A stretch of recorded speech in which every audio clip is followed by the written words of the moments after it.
우리는 지난주에 예수님께서 부활하셨을 때 우리도 함께 부활한 자가 되어 거듭난 인생을 살게 된다라고 말씀드렸습니다. 예수 그리스도와 함께 부활한 존재는 거듭난 삶을 살게 되어져 있습니다. 그리고 거듭난 자에게 나타나는 특징 중에 하나는 무엇인가 하면 그것은 바로 그에게 산 소망이 있다고 오늘 본문은 말하고 있어요. 예수 그리스도를 죽은 자 가운데서 부활하게 하심으로 말미암아 우리를 거듭나게 하사 산 소망이 있게 하시며, 거듭난 우리에게는 무엇이 있다고요? 산 소망이 있다는 것입니다. 그런 의미에서 이 산 소망이 있다는 것은 무엇일까요? 바로 예수 그리스도가 소망이 되어 사는 인생으로 바뀌었다는 것을 뜻하는 것입니다. 우리가 어떻게 거듭났는가? 예수 그리스도가 소망이 되는 인생으로 바뀌었다는 것입니다. 사람들에게는 신념이 있다고 말씀드렸어요. 우리가 보통 믿음이라는 단어를 쓰기 때문에 우리 삶의 믿음은 종교적인 영적인 것으로만 해석하지만 그 믿음과 신념이라는 단어는 사실은 비슷한 단어입니다. 영어로는 거의 비슷한 뜻으로 쓰이고 있다는 거예요. 그런 의미에서 이 신념이라는 것은 우리에게 중요한데, 이 신념에 따라서 소망도 달라집니다. 예를 들면 내가 공산주의를 신념으로 가진 사람은 그의 소망이 무엇일까요? 그것은 바로 공산화된 사회를 만드는 게 자신의 소망이 될 것입니다. 독립운동이 자기의 신념이었던 분들은요, 그 소망이 뭘까요? 이 나라의 독립이었을 것입니다. 물질의 숭배, 돈이 인생의 전부라는 신념을 가진 사람에게 소망은 무엇일까요? 그건 재벌이 되는 것일 것입니다. 그렇다면은 예수 그리스도를 믿고 예수 신념을 가진 자들에게는 소망이 무엇일까요? 우리 그리스도인들은 예수 신념을 가진 자예요. 예수님을 믿는 믿음을 저는 예수 신념이라고 표현한 이유는 무엇이냐면 바로 주님이 가지고 계시는 그 신념이 우리는 믿어지고 그것이 내 것이 되어지는 순간 우리 삶의 믿음으로 나타나는 삶이 있기 때문이라고 말씀드렸어요. 그런 의미에서 예수 신념을 가진 자가 바로 그리스도인이라면 그들이 가지고 있는 소망을 오늘 성경은 뭐라고 말하고 있냐면 산 소망을 갖는다는 거예요. 저를 따라해볼까? 예수 신념을 가진 사람은 산 소망을 가지고 있다. 공산주의 신념을 가진 사람이 공산사회가 소망이고, 독립운동이 신념인 분에게는 독립이 소망이고, 어떤 부자가 자기 인생의 신념인 사람에게는 재벌이 소망이라면 예수 신념을 가진 우리에게는요, 산 소망을 가진 자가 된다는 거예요. 그렇다면 이 거듭난 자의 산 소망은 구체적으로 무엇일까요? 전 그것을 통해서 이미 예수 그리스도를 구주로 영접한 예수 신념을 가진 여러분들이 가지고 있는 그 신념이 산 소망인 것을 깨닫고 그 소망을 이루는 자가 될 수 있기를 주의 이름으로 간절히 축원합니다. 우리 거듭난 자에게 있는 그 산 소망은 무엇인가? 그것은 바로 살아있는 소망을 가진 자라는 거예요. 여러분들, 우리가 예수 그리스도를 구주로 영접하고 거듭난 순간 우리는 살아있는 소망을 가진 자가 된다고 말하고 있습니다.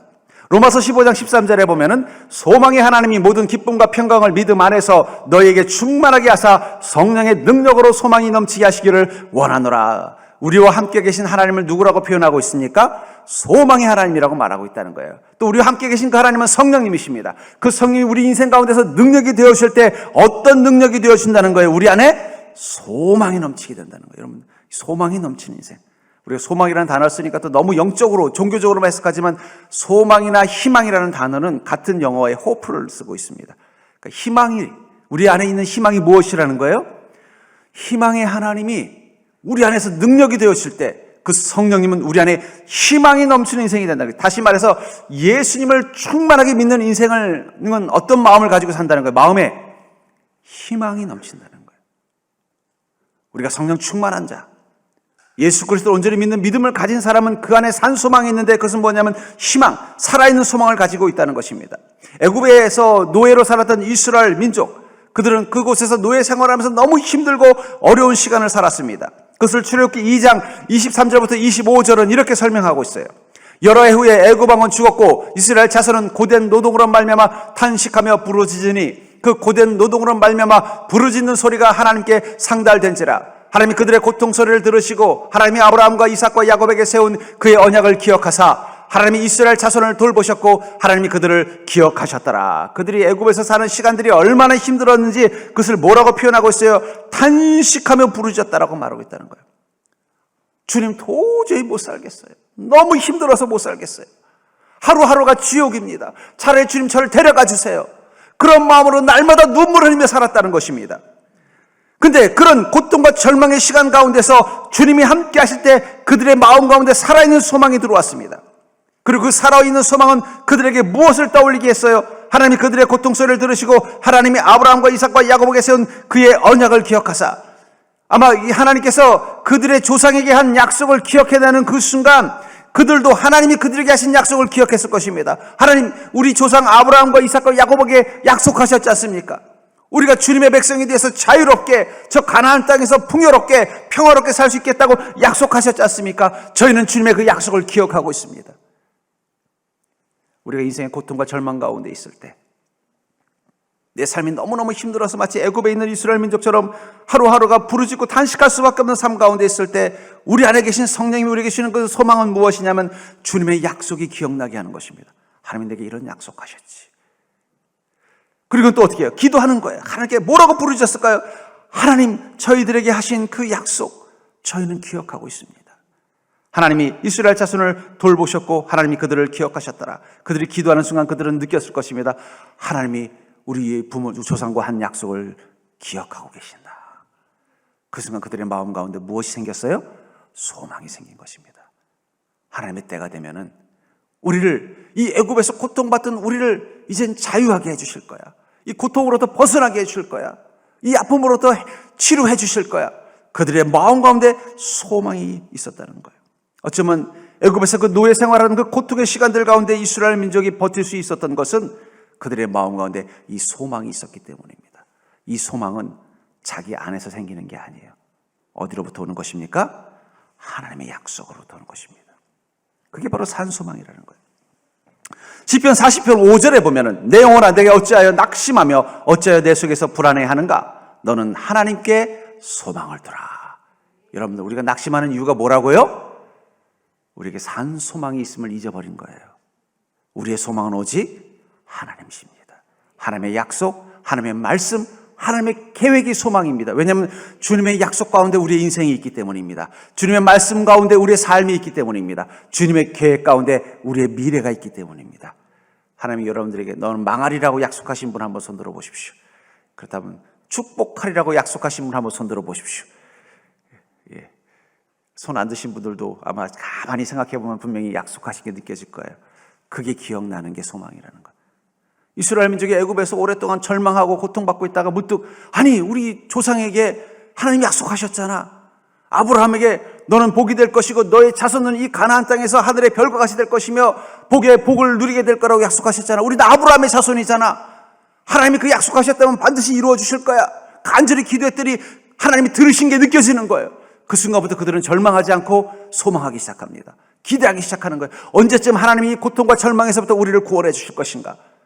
그리고 아니나 다를까, 짜자잔, 저 황야의 바람을, 먼지바람을 헤치고 나타난 한 명의 인물이 있었습니다. 누구예요? 모세예요.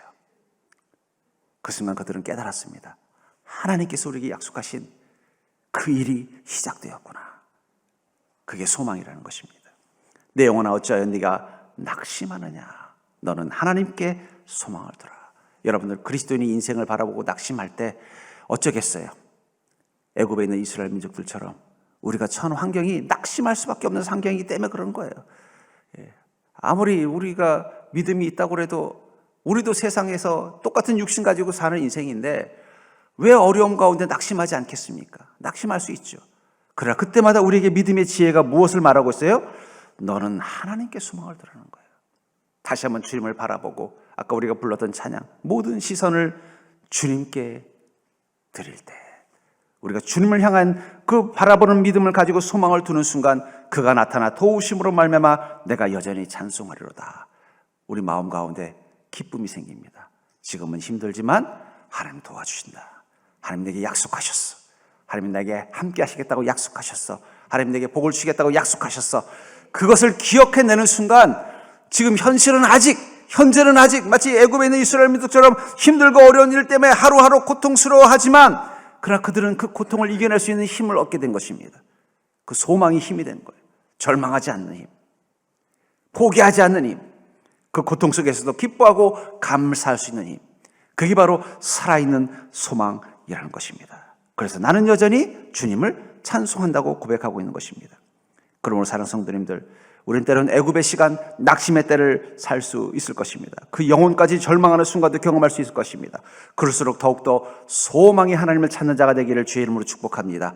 여러분들과 함께 계신 그 성령님의 능력, 여러분들이 가장 먼저 주님께 구해야 되는 그 성령님의 은혜와 능력은 주님, 내 안에 소망이 넘치게 하여 주옵소서. 아직 통장에 잔고는 없지만 적어도 소망은 내 안에 넘치게 하여 주옵소서. 내 삶의 문제는 쌓여 있지만 내 안에는 소망이 넘치는 마음 되게 하여 주옵소서. 내 안에 소망이 넘치면 당장은 아직은 재정적인 문제 해결되지 않고 내 가정의 문제 해결되지 않아도 우리는 어떻게 해야 된다는 거예요? 낙심하지 않고 기대하면서 기다릴 수 있는 자가 된다는 것입니다. 여러분들이 그런 살아있는 소망을 가진 인생이 되기를 주의 이름으로 축복합니다. 두 번째로, 우리 거듭난 자에게 산 소망은 무엇인가? 그것은 살리는 소망을 가진 자라는 거예요. 주님을 통해서 우리에게 주어진 이 거듭난 자의 산 소망은 바로 살리는 소망을 가진 자라는 것입니다. 잠언 10장 28절에 보면은 의인의 소망은 즐거움을 이루어도 악인의 소망은 끊어지느니라. 왜 같은 소망인데 의인의 소망은 기쁨이 되고 악인의 소망은 고통이 될까요? 여러분, 희망 고문이라는 말 들어보셨죠? 희망 고문. 요즘 젊은이들 사이에서 가장 많이 쓰는 말이 희망 고문이에요. 희망, 아까도 말했죠. 희망이라는 단어가 영어로 hope이라는 단어를 씁니다. hope. 소망도 hope라는 단어를 써요. 그러니까 우리는 소망과 희망을 마치 다른 것처럼 보지만 같은 거예요. 그리스도인이 마음속에 영적으로 품은 바른 희망이 소망인 것입니다. 그것이 왜 고통이 될까요? 전에 한번 어떤 TV에서 그런 걸 봤어요. 이 아이돌 스타를 꿈꿔서 아이돌로 데뷔를 했지만 그러나 그렇게 유명해지질 못했어요. 인기를 못 얻어가지고 그만 한 10년 가까이 20대 청춘을 다 그 꿈을 위해서 열심히 살았지만 빛을 못 보고 실패로 끝난 그 아이돌 출신들이 지금 뭐하고 사는가? 그 보니까는 어렵게 살고 있더라고요. 그러면서 이제 그런 얘기를 하는 거예요. 자신의 그 가장 그 젊은 시절, 그거 말고도 할 수 있는 많은 재능과 기회를 가지고 있었지만 자기는 이게 꿈이었다는 거예요. 그래서 그 꿈을 위해서 열심히 살았는데 꿈만 가지고 되지 않는 거죠. 자기한테는 운이 안 따라준 거예요. 기회가 안 주어진 거예요. 결국은 그 결과로 인해서 대학도 못 가고 또 미래를 위해서 취업 준비도 제대로 못 하니까는 그냥 뭐 아르바이트를 해서 그렇게 이제 힘겹게 살아가는 그런 모습을 보면서 어쩌면 그게 바로 희망 고문이 아닌가. 어쩌면 우리 젊은이들이 왜 절망하고 있어요? 마음속에 소망은 있는데 그 소망이 내게 오히려 고통이 되는 거예요. 차라리 그런 꿈이라도 없었으면, 내가 가수가 되겠다는 꿈이라도 없었으면은 어쩌면 그 젊은이는 그냥 평범하게 자기 인생의 직장을 구해서 살았으면 지금보다는 조금 더 여유 있는 30, 40대를 보냈을 텐데 오히려 그 꿈이 자기로 하여금 힘든 현실을 더 경험하게 만든 이유일 때 우리는 희망 고문이라고 말합니다. 근데 저는 그걸 보면서 가만히 생각해 봤어요. 희망과 욕망의 차이가 뭘까? 여러분들 희망과 욕망의 차이를 아세요? 나는 희망한다, 나는 욕망한다. 뭐가 다를까요? 어쩌면 우리 시대의 이 절망의 원인 중에 하나는 희망과 욕망, 이 소망과 욕망의 차이를 구분하지 못하기 때문에 욕망을 희망이라고 생각하고 쫓아가다가 그 욕망이 가지고 있는 그 부작용과 독에 의해서 우리가 피해를 당하는 것은 아닌가 하는 생각이 들었어요. 야고보서 1장 14절부터 16절에 보면은 오직 각 사람이 시험을 받는 것은 자기 욕심에 끌려 미혹됨이니 욕심이 잉태한 즉 죄를 낳고 죄가 장성한 즉 사망을 낳느니라. 내 사랑하는 형제들아 속지 말라. 여러분, 그리스도인들, 내 사랑하는 형제라는 것은 바로 야고보 목사님이 섬기던 교회의 성도들을 말하는 것입니다. 그들에게 뭐라고 말하는 거예요? 속지 말라는 거예요. 뭘 속지 말라는 거예요? 소망과 욕망을 구분하라는 것입니다. 너희는 소망이라고 생각한 그것이 사실은 욕망이고 그 욕심에 미혹돼서 어떻게 된다는 거예요? 그게 너를 파멸시킨다는 거예요. 의인의 소망이 아니라 악인의 소망을 가진 자가 되는 어리석음을 갖게 된다는 것입니다. 어쩌면 우리 시대 이 젊은이들, 이 M4 세대라는 이 단어 속에서 저는 무슨 생각이 왔냐면 그들이 가지고 있는 그 희망이 욕망에 가까운 것이냐 진정한 소망이냐를 한번 구분해 볼 필요가 있다는 거예요. 여러분들이 마음속에 꿈꾸는 그것이 욕망입니까? 소망입니까? 제가 전에 학생부 시절에 담당 사역자를 할 때 우리 학생들을 한 사람 한 사람 이제 인터뷰를 한 적이 있어요. 이제 그들의 꿈에 대해서 인터뷰를 하면서 우리 한 고등학교 2학년짜리 공부도 제법 잘하는 친구가 있었어요. 그래서 야, 넌 꿈이 뭐니? 그랬더니 자기는 선생님이 되는 게 꿈이래요. 그래서 나는 좋은 교육자가 되려구나. 그래서 그럼 선생님이 돼서 뭐 할 건데? 그랬더니 부자가 되고 싶다는 거예요. 제가 그 순간 머릿속에서 혼돈이 왔어요. 선생님을 해서 어떻게 부자가 되지? 답이 안 나는 거예요. 그래서 다른 친구도 또 물어봤어요. 너 꿈이 뭐니? 그랬더니 뭐 어떤 애는 뭐 가수, 뭐 어떤 애는 배우 그러는 거예요. 다 보면은 다 좀 세상적으로 좀 존경받고 인정받는 직업을 얘기해요. 근데 왜 그걸 하고 싶냐라고 물으면 다 이구동성으로 뭐라고 할까요? 부자가 되는 거예요. 그럼 그의 꿈은 선생님일까요? 부자일까요? 부자예요. 부자는 꿈이 아니죠. 부자는 뭐예요? 욕망입니다. 어쩌면 이 M4 세대야말로 다시 한번 우리가 가지고 있는 게 소망인지 욕망인지를 구분할 수 있는 시대가 됐다는 뜻일 수도 있어요. 특별히 그리스도인들은요, 소망과 욕망을 구분할 수 있는 자가 되어야 합니다. 왜냐하면 우리에게는 산 소망만이 참된 소망이기 때문입니다. 그래서 갈라디아서 5장 16절에 보면은 내가 이르노니 너희는 성령을 따라 행하라. 그리하면 육체의 욕심을 이루지 아니하리라. 육체의 욕심은 욕망입니다. 그 욕망이 아니라 소망을 따라 살기 위해서 우리가 가장 중요한 건 무엇이냐면 성령을 따라 행하는 자만이 소망을 이룰 수 있다는 거예요. 내가 희망이라고 생각하고 소망이라고 생각하고 하는 그 일이 성령님을 따라서 행하는 게 아니라 육체의 욕심을 따라서 행하는 것이라면 그것은 소망이 아닐 것입니다. 그건 욕망일 것입니다. 또 마가복음 4장 19절에서는 세상의 염려와 재물의 유혹과 기타 욕심이 들어와 말씀을 막아 결실하지 못하게 되는 자요. 내 안에 있는 소망이라고 생각했던 그것이 주님의 말씀을 막고 어기는 것이라면 그것은 소망이 아니라 무엇이라는 거예요? 욕망일 확률이 높다는 거예요. 결국 내가 가지고 있는 게 소망이냐 욕망이냐 어떻게 구분 짓느냐? 성령님의 인도하심과 감동을 따라서 그 일을 하게 된다면 그건 소망일 확률이 높습니다. 아니라면 그건 욕망일 확률이 높다는 거예요. 그 일을 꿈꾸고 할 때마다 자꾸 주님의 말씀이 걸린다면 그건 소망이 아닐 확률이 높다는 거예요. 욕망일 확률이 높다는 거예요. 내가 가지고 있는 것이 정말 살아있는 소망, 나를 살리는 소망이라면요, 그 일을 하면 할수록 성령님이 내게 기뻐하시는 게 느껴지는 거예요. 그걸 꿈꿀수록 주님의 말씀이 착착착 적용되는 것을 경험하게 될 것입니다. 근데 그 일을 꿈꾸면서 할 때마다 자꾸 주님의 말씀을 어기게 되고 주님의 말씀과 부딪히게 된다면 성령님께서 점점 나와 함께 계시지 않는 것처럼 성령의 기쁨이 사라지고 있다면 어쩌면 그것은 산 소망이 아니라 욕망을 소망이라고 착각하고 추구하고 있는 시간일 수도 있다는 것입니다. 특별히 그리스도인은요, 바로 예수 소망을 품고 사는 자예요. 품고 사는 자라는 것입니다. 그래서 시편 60편 5절에 나의 영혼아 잠잠히 하나님만 바라라. 무릇 나의 소망이 그로부터 나오는도다. 여러분들, 우리의 산 소망은 어디서부터 올까요? 아까도 말했죠. 예수 신념을 가진 사람은 예수 소망을 갖게 되어져 있습니다. 우리가 믿음을 갖는 그 순간 우리는 예수님을 통해서 얻어지는 소망이 내 안에 있는 거예요. 그래서 여러분들 사도행전에 보십시오. 예수님의 부활을 보고 거듭난 인생을 살게 된 예수님의 제자들과 그 교회 성도들은 어떤 것을 소망으로 꿈꾸고 살아요? 바로 예수님이 가지고 계셨던 그 소망, 그것을 자신의 소망으로 꿈꾸며 사는 인생으로 바뀌었다는 것입니다. 그런 예수 소망을 품고 사는 자는 바로 의인의 소망은 기쁨이 된다고 하는 그 의인의 즐거움을 누리게 되는 것입니다. 그래서 여호수아서 14장 12절부터 14절에 보면은 이 갈렙이 이 여호수아에게 이렇게 말하죠. 그날에 여호와께서 말씀하신 이 산지를 지금 내게 주소서 당신도 그날에 들으셨거니와. 이 갈렙이 40년 동안 광야를 헤매면서 또 그 속에서도 믿음을 잃어버리지 않고 또 가나안 땅을 정복할 때도 누구보다 열심을 다해서 했지만 이제 나이가 먹었음에도 불구하고 정정하게 여호수아에게 와서 이 헤브론 산지를 내가 정복할 수 있도록 기회를 주십시오. 왜냐하면 주님께서 이것을 나에게 주겠다고 이미 40년 전에 약속했습니다. 저는 40년 동안 주님의 그 음성을 내 마음 가운데 소망으로 품고 지금까지 살아왔습니다.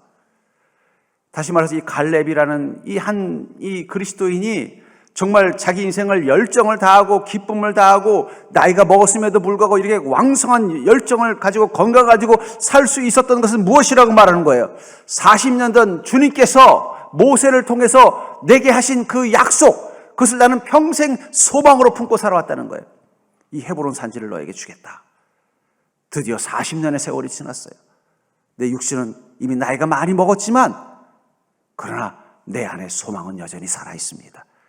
그러니 주님께서 주신 이 산지를 내가 정복할 수 있도록 내게 기회를 주십시오. 이 늙은 몸이 칼을 들고 나가 싸워서 이 산지를 정복하겠습니다. 젊은 사람들도 감히 넘보지 못하는 이 아낙 자손들이 다스리고 있는 이 헤브론 산지, 이미 젊은 군인들이 가서 싸워봤지만 번번이 실패한 이 산지, 그러나 주님은 분명히 그것을 나에게 주시겠다고 약속하셨고 나는 40년간 그것을 소망으로 품고 살았습니다. 그런 이 산지를 내게 주십시오. 전 여러분들 이런 멋진 인생이 되기를 주의 이름으로 축복합니다. 여러분, 산소망이 마음에 품으면요, 나이를 먹어도 청춘입니다. 산소망이 그 마음 가운데 있으면요, 하루하루가 광야길을 가더라도 그 걸음에 힘이 있습니다. 가나안 땅에 들어와도요, 막 신나는 거예요. 왜냐하면 이제 그 소망이 이루어질 날이 다가오는 것이 느껴지기 때문이에요. 산소망이 있는 사람은 도저히 해결할 수 없는 불가능한 아낙 자손이 다스리는 헤브론 산지와 같은 그것도 내 것처럼 느껴지는 것입니다. 왜냐하면 주님이 내게 약속하신 그 소망을 품고 살았기 때문이에요. 그러니까 여러분, 산소망을 가지고 사는 사람은요, 열정이 있고 활기가 있고 기쁨이 있습니다. 그게 바로 의인의 소망은 그를 기쁘게 한다고 말하는 것입니다. 그러므로 사랑하는 성도님들, 스스로를 한번 점검해 보십시오. 내가 가지고 있는 것은 예수님의 그 소망, 예수님이 주신 그 소망, 산소망인가? 아니면 희망이라고 착각하는 욕망인가? 저는 오히려 이 M4 세대들이 잘 됐다고 생각해요. 이 욕망을 포기할 수 있는 거. 이게 안 되는 게 내가 욕망을 추구했기 때문에 안 되는 거구나. 감사한 겁니다. 왜냐하면 욕망은 추구하봤자 어떻게 된다고? 욕심이 잉태한 즉 죄를 낳고 죄가 장성한 즉 사망을 낳는다. 이번 주에도 뭐 기사에 보니까 우리나라의 큰 시중은행의 한 직원이 뭐 500억인가를 뭐 어떻게 했다는 기사를 봤어요. 은행의 직원이 아무나 되는 줄 아십니까? 우리나라에서 그래서 똑똑한 사람, 그리고 은행 연봉도 높고 충분히 살만한데 왜 그런 짓을 했을까요? 아마 그의 안에 병든 욕망이 있었을 것입니다. 그게 그렇게 만든 거라는 거예요. 그러므로 사랑하는 성도님들, 저는 여러분들이 산소망을 가진 자가 되기를 주의 이름으로 축복합니다. 주님이 주신 소망을 가지고 살면요, 그게 여러분들을 살려요. 갈렙처럼 나이를 먹어도 힘이 있게 해주시고 인생의 광야를 만나도 씩씩하게 걸어가게 만들고 불가능한 문제처럼 보이는 헤브론 산지도 내가 정복할 수 있는 기회로 볼 수 있는 그 능력이 바로 이 살리는 소망 가운데 있다는 것을 기억하시고 여러분들 욕망이 아니라 산소망으로 충만한 인생 되기를 주의 이름으로 축복합니다. 마지막으로 거듭난 자의 산소망은 무엇인가? 그것은 바로 산과 같은 소망을 가진 자라는 거예요. 거듭난 자의 산소망은 산과 같은 소망을 가진 자라는 것입니다. 이 산과 같다는 이 산이 무엇입니까?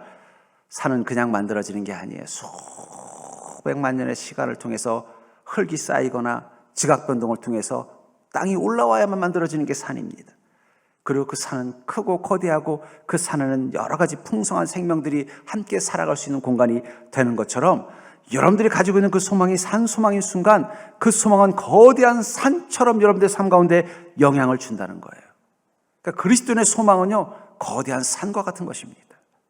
골로새 1장 5절에 보면은 너희를 위하여 하늘에 쌓아둔 소망으로 말미암음이니 곧 너희가 전에 복음 진리의 말씀을 들은 것이라. 여러분들, 우리가 가지고 있는 이 소망은 산과 같아서 이 땅에만 쌓이는 것이 아니라 저 하늘에도 쌓인다는 것을 기억하시기 바랍니다. 우리가 주님이 주시는 그 소망을 가지고 살면 그 소망은 이 땅에서 소비되는 게 아니라 저 천국까지 우리의 삶을 위해서 준비되는 하나님의 은혜가 있는 소망이라는 거예요. 영적인 것까지 꿈꾸는 자가 바로 그리스도인의 소망이라는 것입니다. 반대로 땅에만 쌓이는 소망을 가지고 사는 인생도 있죠.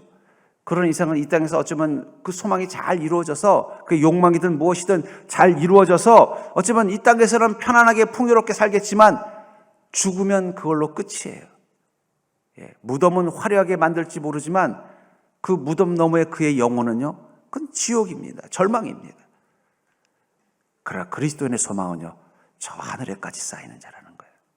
그러니까 여러분들의 소망이 저 하늘에도 정립되는 놀라운 은혜가 있다는 사실을 기억하시기 바랍니다. 그러니까 우리가 가지고 있는 이 소망의 크기는요, 저 하나님의 나라에까지 쌓이는 것을 꿈꾸면서 우리가 이 땅에서만이 아니라 저 천국에서 영생의 삶을 사는 인생까지도 우리 마음속에 꿈꾸고 사는 거예요. 그러니까 여러분들의 인생은요, 노후 걱정할 필요가 없습니다. 왜냐하면 노후 이후에 뭐가 있어요?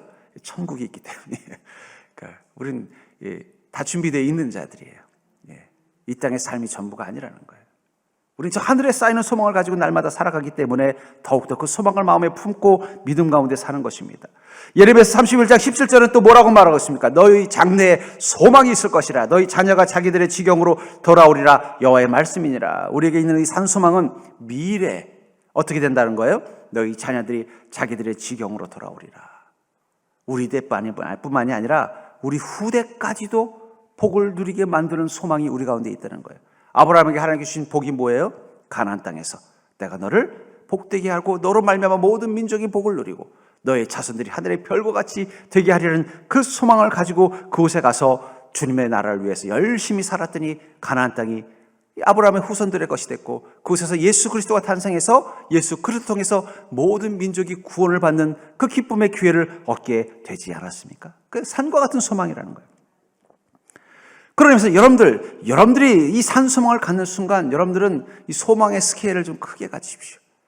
내가 이 마음, 주님 주신 이 소망을 가지고 살면은 이 땅에서뿐만 아니라 저 천국에서도 복된 자로 사는 자가 되는 것이구나. 내가 이 소망을 가지고 살면 나뿐만 아니라 나의 가족과 내가 함께하는 모든 사람들도 복되게 만드는 아브라함의 복을 누리고 사는 인생이 되게 하시는 거구나. 그러니까 여러분들 우리 좀 스케일을 큰 소망 가지고 계셔야 돼요. 나 하나 잘 먹고 잘 살기 위해서 하나님 소망 주신 게 아닙니다. 나를 통해서 세상이 복되게 하는 인생, 여러분들이 머무는 곳을 복되게 하는 인생. 그러니까 여러분들이 사는 곳에 대해서 늘 축복 기도를 하셔야 돼요. 집에서 저희 집 앞에도 보면은 우리 가끔 그 아파트에 사시는 주민들이 그 앞에 공터를 이렇게 돌더라고요. 저도 돌 때가 있습니다. 돌 때 저는 어떻게 기도하냐면 주님 이 산지를 내게 주시옵소서 기도합니다. 그래서 아파트 동에 몇 사람이나 살아. 그러니까 여러분들 집에서 살 때 집에서 거리 나올 때마다 그 골목에 사는 사람들을 한 사람 한 사람 축복하십시오. 산지를 달라고 앉아서 그 땅이 다 내 소유권이 되는 게 아니잖아요. 그들이 주님의 복을 누리는 삶으로 바꿔줄 수 있도록 내가 도구가 되게 해달라는 걸 기도하셔야 돼요. 여러분 직장이나 일터 있잖아요. 출근할 때 그냥 출근하지 마시고 잠시 커피 한 잔 들고 주변을 돌면서 이 산지를 내게 주시옵소서. 갈렙의 소망을 가지고 기도해 보십시오. 그럼 여러분들 주님께서 복의 복을 더하실 줄 믿습니다. 우리에게 있는 그 소망은요, 이 산과 같은 소망이에요. 좀 쪼잔하게 살지 마십시오. 하나님 주신 소망은 그렇게 작지 않습니다. 그냥 나 하나 근근히 먹고 버티고 살다가 인생 초라하게 끝나게 하시기 위해서 주님 소망 주시는 게 아니라 내가 복의 근원이 되고 복의 통로가 되게 하시기 위해서 소망을 주셨다는 거예요. 그래서 그 소망을 품고 살면은요, 내가 하는 일들보다 그 결과물이 엄청난 60배, 100배의 열매를 맺는 인생을 경험하게 되는 것입니다. 마치 아브라함처럼 말이에요. 그런 인생을 성경 속에만 있는 것 같지만 그렇지 않아요. 우리나라에도 그런 인생을 사는 대표적인 인물 중에 한 가문이 있습니다. 그게 바로 린튼가예요. 여러분 누군지 잘 모를 겁니다. 이 유진벨이라는 분이 계세요. 그 이제 4대 손 중에 이제 이뇨한 씨라고 한번 얼마 전에도 TV에 나왔는데 이 유진벨이라는 이 사람은 어떤 사람이냐면 미국의 그 가난한 남부 농부의 아들이었습니다. 그런 그가 신학을 하고 선교사로서 부르심을 받았어요. 그럼 주님께서 주신 그 산 소망을 가진 자가 되었습니다. 그 소망은 저 아시아에 이름도 없는 그 조선이라는 그 가난한 땅에 가서 복음을 전하라는 소망을 주신 거예요. 그래서 이 유진벨 선교사는 1895년 한국에 옵니다. 한국에서 보냈으면 서울로 보내든지 그 당시 때 평양으로 보냈어야 되는데 또 광주로 보내셨대. 하나님께서 또 왜 광주, 그 당시만 해도 뭐, 지금도 광주가 그렇게 뭐 엄청 큰 뭐 규모는 아니잖아요. 그때는 오죽했겠습니까? 서울로 오든지, 그 당시는 한양으로 가든지, 아니면 평양으로 보내셔야 되는데 하나님이 광주로 보내더라고요. 거기서 선교사로서 활동하면서 또 교회도 세우고 병원도 세우고 학교도 세우는 일을 하면서 묵묵히 선교사 일을 시작한 거예요. 그 출발점은 뭐예요? 하나님 주신 그 산 소망이 있기 때문에. 아브라함이 가나안 땅으로 가라고 한 것처럼 이름도 들어보지도 못한 그 조선이라는 땅으로 가라고 하는 주님의 음성을 듣고 이 미국에서 온 것입니다. 그리고 거기서 복음을 전했어요. 그리고 그의 딸이 남편을 한국에서 만났습니다. 바로 윌리엄 린튼이라는 또 선교사를 만났어요. 그래서 그 윌리엄 린튼이라는 사람은 무엇을 했냐면은 백구 선생님의 주치의, 의사였어요. 그래서 백범 김구 선생님의 주치의도 하고 또 독립선언문을 작성할 때 그 작성된 걸 갖다가 해외에 홍보하는 홍보 역할도 하고요. 일제시대 때는요, 신사참배 강요를 거부했다가 고초도 당했습니다. 그래서 우리나라의 이 독립운동가로, 외국인 최초로, 한국인이 아닌 외국인이 독립운동가로 축복을 받았어요. 그 3대인 휴 린턴이라는 사람도 또 동일하게 주님의 그 사명을 가지고 한국 땅을 위해서 기억하고 또 미국에 가서 해군 상관학교를 졸업하고 신학대학을 다니는데 갑자기 6.25 전쟁이 터진 거예요. 그래서 자원해서 한국에 와서 인천 상륙작전 할 때 같이 그 작전 전투에 참여해서 한국에 들어왔습니다. 그리고 남은 생을 또 한국에서 그의 아버지, 할아버지처럼 선교사로 살았어요. 4대인 스티븐 린튼, 그는 유진벨 재단을 운영하면서 북한의 그 어린이들에게 의료품을 보내는 그런 일을 하고 있습니다. 또 우리가 알고 있는 그 이뉴한 씨는 또 연대 의사로서 또 이렇게 또 의술을 행하고 있습니다. 또 그 5대 데이비드 린튼이라는 사람은 또 국제 변호로서 또 한동대 교수로서 어떻게 이 가정에 이 놀라운 복이 시작됐어요? 그것은 유진벨이라는 한 가난한 미국의 농부의 아들이 주님이 주시는 그 산소망을 가슴에 품고 그 당시 때 가장 이름도 들어본 적이 없는 이 가난하고 척박한 조선이라는 땅에 주님이 주시는 그 소망 하나만 품고 왔기 때문에 시작이 됐다는 거예요. 아브라함이 품은 그 산소망은 가나안 땅을 위대한 땅으로 바꿔놓은 것처럼 그 유진벨이라는 한 사람이 품은 그 산소망은 본인과 본인의 가정만 복되게 한 게 아니라 그들을 통해서, 그 자손들을 통해서 우리나라의 역사적으로 중요한 순간순간마다 위대한 일을 하게 해서 우리나라의 방향을 복된 방향으로 만들어준 거예요. 백범 선생님 주치 안 했으면, 백범 선생님 일찍 돌아가셨으면 우리나라가 어떻게 됐을지 모르겠어요. 또 6.25 전쟁 때 또 인천 상륙작전에 함께 독참하지 않았으면 우리나라가 어떻게 됐을지 모르겠어요. 시제참배를 강요할 때 아무도 어쩔 줄 못하고 망설이고 있을 때 내가 먼저 반대하겠다 하면서 스스로 학교를 폐교하고 교회를 폐교하면서 고초를 당하는 이 선교사님을 보고 따라했던 또 얼마나 많은 목사님들이 있었겠어요. 그것을 통해서 우리가 복음의 순수함을 지켜낼 수 있었다는 거예요. 그 위대한 일들이 어디서부터 시작이 된 것입니까? 그 안에 산소망을 품은 믿음으로부터 시작이 됐다는 거예요. 유진벨 이 일대 이 선교사님이 자기 자손들이 이런 인생을 살 거라고 상상이나 했겠어요? 그냥 아브라함처럼 주님의 약속 믿고 갈 바를 알지 못하지만 그 소망 하나 품고 나간 것입니다. 여러분, 그게 바로 산과 같은 소망이에요. 여러분들은 그 놀라운 은혜의 시간들을 살고 있는 것을 기억하시기 바랍니다. 유진벨 이 일대 선교사님이 그 가난한 조선 땅에서 교회를 세우고 병원을 세울 때 마음속에 얼마나 흔들렸겠어요. 다시 한국, 미국으로 돌아갈까? 여기 한국에서 너무 힘들고 병들고 고생하고 자식들도 희생하고 내가 이렇게 살아도 될까? 그러나 그의 마음 가운데는 이 소망을 놓을 수 없었기 때문에 끝까지 그 사명을 감당하자 하나님이 그 자손들을 어떻게 한 거예요? 대한민국이라는 땅을 번성하게 만드는 데 주역이 됐을 뿐만 아니라 외국인임에도 불구하고 이제는 귀화해서 한국 사람이 됐다 그래서 인씨라는 성을 쓴다 그러더라고요. 대한민국 사람들에게 존경받는 가문이 됐다는 거예요. 저는 그런 의미에서 어쩌면 이 세상에 점점 사람들의 마음 가운데 희망과 소망이 사라져가고 있습니다. 인생을 바라보면 희망이 없어요.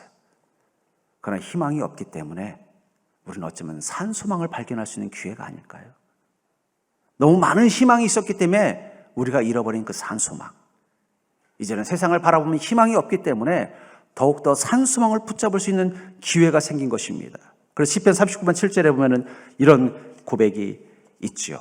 시편 39편 7절에 보니까 주여 이제 내가 무엇을 바라리요? 나의 소망은 주께 있나이다. 여러분, 우리가 우리 인생을 바라보니까 주님, 제가 이제 내 인생 가운데서 무엇을 바라겠습니까? 바랄 수가 없네요. 어쩌면 그때야말로 나의 소망은 주님께 있다라고 고백할 수 있는 기회가 아니냐는 것입니다. 여러분들이 그 산소망을 가진 자가 되면 그 순간부터 여러분들은 그 의인의 소망은 그에게 기쁨을 준다는 것이 무엇인지를 알게 될 것입니다. 성경에 산소망을 가지고 산 사람들은 다 행복한 인생을 살았어요. 기쁨의 인생을 살았어요. 살 맛을 느끼면서 살았어요. 어떤 때를 만나더라도 절망하지 않고 낙심하지 않고 그 속에서도 천국을 경험하며 살았습니다. 그 산소망의 기쁨, 산소망의 축복이 여러분들 가운데도 있기를 주의 이름으로 간절히 축원합니다.